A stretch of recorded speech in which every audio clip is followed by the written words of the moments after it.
అంటే మన జీవితం అనేది ఎంతో అనుకుంటాం, ఏముండదు అక్కడ బుగ్గ. మనం సుమారు 100 సంవత్సరాల జీవితం మనది, కానీ మనం ఎక్కడ చేసుకున్నాం? 60 సంవత్సరాలు తీసుకున్నాం. 60 సంవత్సరాలు మన తాతలు బతికి మనం బతుకుతామా? బతకలేం, నో ఛాన్స్. 50 ఏళ్ళకే సమాప్తి హోగాయి. సరే 60 వేసుకున్నాం అబ్బా, 60 సంవత్సరాల 30 సంవత్సరాలు నిద్రగా పోతాం. ఇంకా మిగిలిన 30 సంవత్సరాలు, ఫస్ట్ 10 సంవత్సరాలు ఏం తెలివాయి, లాస్ట్ 10 సంవత్సరాలు తెలిసినా ఏం చేయాలి. మిగిలిన ఎన్ని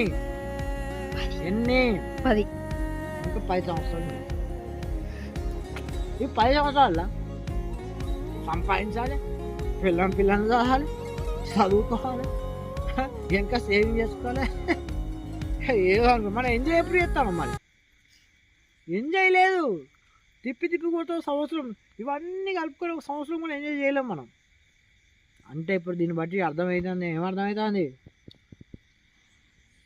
ఎన్ని సంవత్సరాలు, 60 సంవత్సరాల ఒక సంవత్సరం కూడా మనం ఎంజాయ్ చేయలేకపోతాం. దట్ ఈస్ జీవితం. మనిషిగా పుట్టింది దేనికి? మనం మంచి చేయడానికి. ఓన్లీ ధ్యానంలో ఉండండి, మన గురించి మనం తెలుసుకోండి, అప్పుడు జీవితం అంటే ఏంటో తెలుస్తుంది. పరిగెత్తుతాం, లాస్ట్ భూమిలో చేరుతాం.